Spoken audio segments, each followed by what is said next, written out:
Hello my dear YouTuber, Android apps review Bangla এর চ্যানেলের পক্ষ থেকে আপনাদের সবাইকে স্বাগতম। আজ আমি যে অ্যাপটি নিয়ে আলোচনা করব তা হচ্ছে একটি ফানি অ্যাপ, মজার অ্যাপ, যার দ্বারা আপনি আপনার যে কোনো যুবক বন্ধুকে বৃদ্ধতে পরিণত করতে পারবেন অথবা তাকে চাইলে মেয়ে বানিয়ে দিতে পারবেন। এখানে আমরা সালমান খানের একটি অ্যাপ ছবি দেখতে পাচ্ছি। দেখুন, সালমান খান হাসছে, আবার অরিজিনাল ফর্মে ফিরে গেছে। দেখুন, তাকে আমি স্মাইল চলে আসছে। ছবির কোনো কিছুই চেঞ্জ হচ্ছে না, জাস্ট সালমান খান হাসছে। এছাড়া এখানে ফিমেল যে অপশনটি আছে সেটি এখান থেকে সরাসরি কাজ করে না। ফিমেল অপশনটি কাজ করাতে হলে অন্য আরেকটি অপশনে যেতে হবে, সেটি আপনাদেরকে আমি নেক্সটে দেখাচ্ছি। তো প্রথমে খেয়াল করুন, আমি এখানে অরিজিনাল ফর্মে আছে, এটা আমার ছবির অরিজিনাল ফর্ম। তো আমি পাশে যে স্মাইল আছে সেটিতে ক্লিক করলে দেখুন পুরো ছবিটি চেঞ্জ হয়ে যাচ্ছে। তো চাইলে আপনি এটিকে ডুয়েলভাবে রাখতে পারবেন, অরিজিনাল এবং সাথে যেটি আপনি চেঞ্জ করেছেন ওভাবে। এবং চাইলে আপনি এটিকে শেয়ার করতে পারবেন সোশ্যাল মিডিয়া এবং অন্যান্য যে কোনো মাধ্যমে, অথবা চাইলে আপনি আপনার গ্যালারিতে ছবিটিকে সেভ করে রাখতে পারবেন।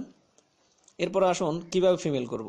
এই যে এখানে কলেজ নামে একটি বাটন আছে, সেটিতে ক্লিক করলে এভাবে 4টি ঘর আসবে। যে কোনো একটি ঘরে প্লাসে ক্লিক করলেই নিচে যে ফিমেল আছে সেটিতে ক্লিক করুন।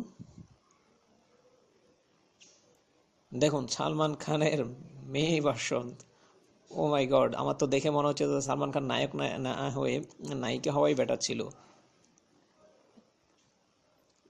তো এভাবে আপনি আপনার যে কোনো বন্ধুর ছবিকে মেয়েতে রূপ দিতে পারবেন এবং ফান করতে পারবেন। আসুন আমরা আরও কয়েকটি ফর্ম দেখতে পারি।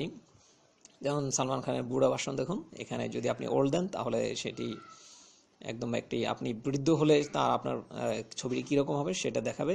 এবং চাইলে 3টি ছবি পাশাপাশি রেখে কম্পেয়ার করতে পারেন। তো এই জন্য আপনাকে যা করতে হবে, আপনার যে ছবিটি আপনি করতে চান, সেটি চেঞ্জ করতে চান, সেটিকে আপনি আপনার গ্যালারি থেকে এখানে আপলোড করবেন এই অ্যাপের মধ্যে। আর অ্যাপটির একটি বড় সমস্যা হচ্ছে যেটি আপনাকে নেট অন রাখা লাগবে। যদি অল্প কয়েক কেবি খাবে, অল্প কয়েক কেবি ইউজ করে আপনি আপনার ছবিটিকে চেঞ্জ করতে পারবেন। তো দেখুন, অ্যাপটি হচ্ছে, আমাদের অ্যাপের নাম হচ্ছে ফেস অ্যাপ। আপনি চাইলে ইনস্ট্যান্ট আপনার ছবি সেলফি তুলে এটিকে চেঞ্জ করতে পারেন অথবা গ্যালারি থেকে আপলোড করতে পারবেন। তো এইভাবে আপনি আপনার যে কোনো ছবিকে বৃদ্ধ, মেয়ে অথবা অথবা চাইলে আবার যে কোনো মেয়ে বন্ধুর ছবিও ছেলেদের রূপান্তরিত করতে পারবেন। তো আজ এই পর্যন্তই। ধন্যবাদ। যদি ভালো লাগে আমাদের চ্যানেলটি সাবস্ক্রাইব করবেন। আর যদি এই ভিডিও সম্পর্কে আপনার কোনো মতামত থাকে, আরও কীভাবে উন্নত করতে পারা যায় অথবা আরও ভালো ভিডিও কীভাবে বানানো যায়, অথবা ভিডিওর কোনো সমস্যা থাকলে নিচে অবশ্যই কমেন্ট